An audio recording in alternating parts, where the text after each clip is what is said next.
আসসালামু আলাইকুম ভিউয়ার্স, কেমন আছেন সবাই? আশা করি ভালো আছেন। আজকে আলোচনা করব এইচএসসি আইসিটি চ্যাপ্টার 5 এর লেকচার 7 নিয়ে, যেটা হচ্ছে প্রকৌশলী মজিবুর রহমান স্যারের বই থেকে নেওয়া স্লাইড। চলুন শুরু করা যাক।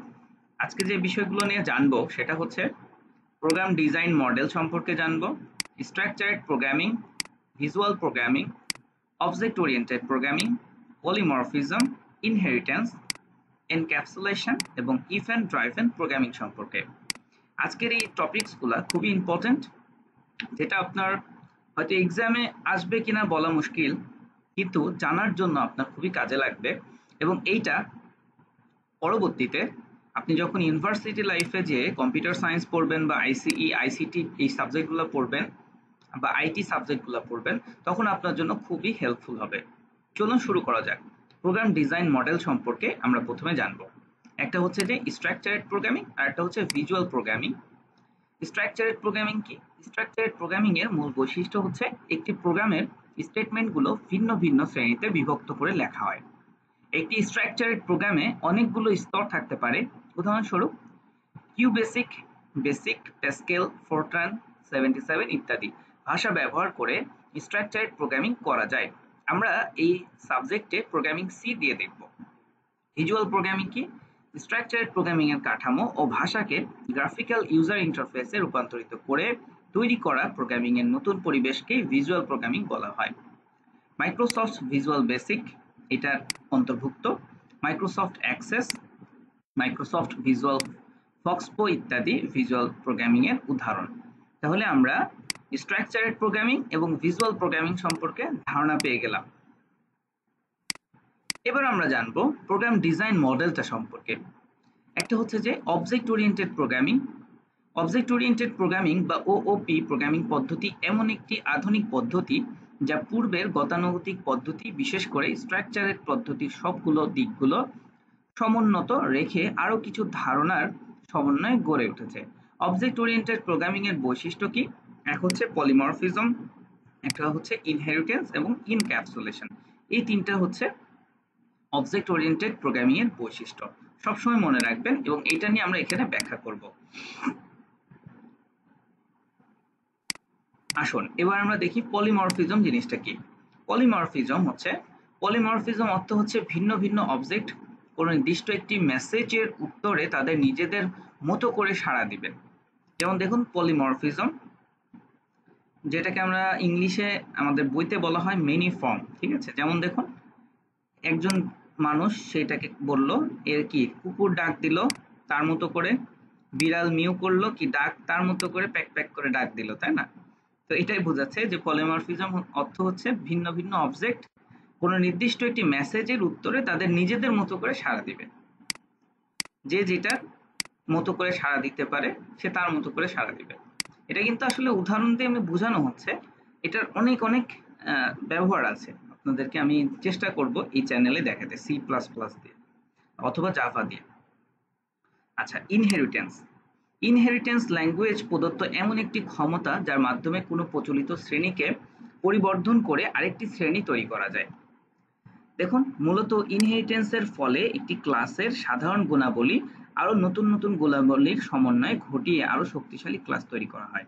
আমি একটা উদাহরণ দিই, দেখুন এখানে খুব চমৎকার ভাবে দেখানো হয়েছে। ধরুন এই যে প্যারেন্টস, তাদের থেকেই কি চাইল্ড এসেছে না? তার মানে কি এ হচ্ছে উত্তরাধিকার সূত্রে, ধরুন এই প্যারেন্টস এর সমস্ত কিছু এই চাইল্ড কিন্তু ওর মধ্যে থেকে যায়। সেটা কেমন? আচরণগত বৈশিষ্ট্য আমাদের বাস্তবে যদি চিন্তা করি দেখবেন চেহারার অনেক মিল থাকে, আচরণগত বৈশিষ্ট্য থাকে। এটা তো একটা গেল।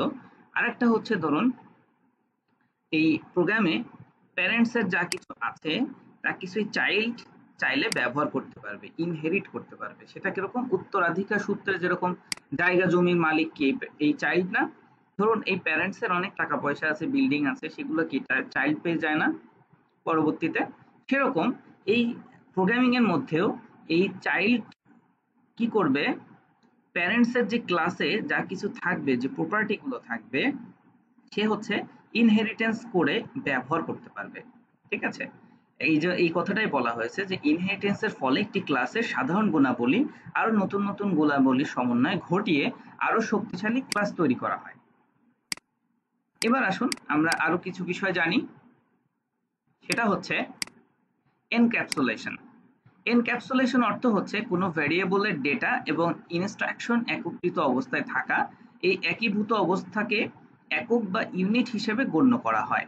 যে ভ্যারিয়েবলের জন্য যে ডেটা, সেই ভ্যারিয়েবলের বাইরে তার কোনো অস্তিত্ব নেই, ফলে প্রোগ্রামের অন্য অংশের প্রভাবে ডেটা পরিবর্তন হওয়ার কোনো আশঙ্কা নেই। ইনক্যাপসুলেশন বলতে আমরা যদি চিন্তা করি, দেখুন আমরা যে ক্যাপসুলগুলো খাই না, তার ভিতরে অনেক এলিমেন্ট থাকে না, তো ওই ক্যাপসুলের এলিমেন্টটা কি বাইরে কোনো ইফেক্ট ফেলছে? তা কিন্তু ফেলছে না। সেরকমই যে এই একটা যদি চিন্তা করেন, এখানে সেটাই বলছে যে এনক্যাপসুলেশন হচ্ছে যে কোনো ভেরিয়েবলের ডেটা এবং ইনস্ট্রাকশন একত্রিত অবস্থায় থাকা।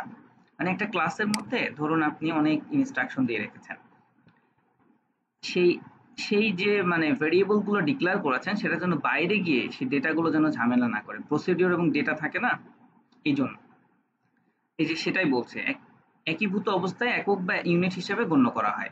যে ভেরিয়েবলের জন্য যে ডেটা, সেই ভেরিয়েবলের বাইরে তার কোনো অস্তিত্ব নেই, মানে তার স্কোপটা হচ্ছে এই ফাংশনের মধ্যে, বাট লোকাল ফাংশনের যে লোকাল ভেরিয়েবলটা ওই ফাংশনের মধ্যে ডিক্লেয়ার করা থাকবে, ওর মধ্যেই কেবল সে কাজ করবে, তার বাইরে গিয়ে তাকে আপনি অ্যাক্সেস করতে গেলে পাবেন না। এটাকেই বলা হচ্ছে যে ইনক্যাপসুলেশন। এই যে বলছে অস্তিত্ব নেই, ফলে প্রোগ্রামের অন্য অংশের প্রভাবে ডেটা পরিবর্তন হওয়ার কোনো আশঙ্কা নেই। এরকম যদি না হতো তাহলে কি হতো, ধরুন একই টাইপসের ভেরিয়েবল আপনি যে ডিক্লেয়ার করছেন সেটা আবার অন্য জায়গায় গিয়েও যদি কাজ করে ফেলেন, সে ডেটাগুলো চেঞ্জ হয়ে যাবে, তাই না? আর এটা ইনক্যাপসুলেশন থাকার কারণে আপনি একই ভেরিয়েবল ব্যবহার করতে পারবেন একই নামে বারবার, কিন্তু সেটার কোনো ডেটা পরিবর্তন হয়ে যাওয়ার সম্ভাবনা থাকবে না, যেহেতু প্রত্যেকটা এরিয়া কি ইনক্যাপসুলেটেড করা, একটা জায়গায় বদ্ধ করে রাখা, তাই না? একটা এরিয়ার মধ্যে, একটা নির্দিষ্ট এরিয়ার মধ্যে আপনি সেই কাজটা করতে পারবেন, ওই ভ্যারিয়েবল নিয়ে তার বাইরে কাজ করতে পারবেন না, এরকম আর কি বিষয়টা। এবার জানবো ভিজুয়াল ড্রাইভেন প্রোগ্রামিং।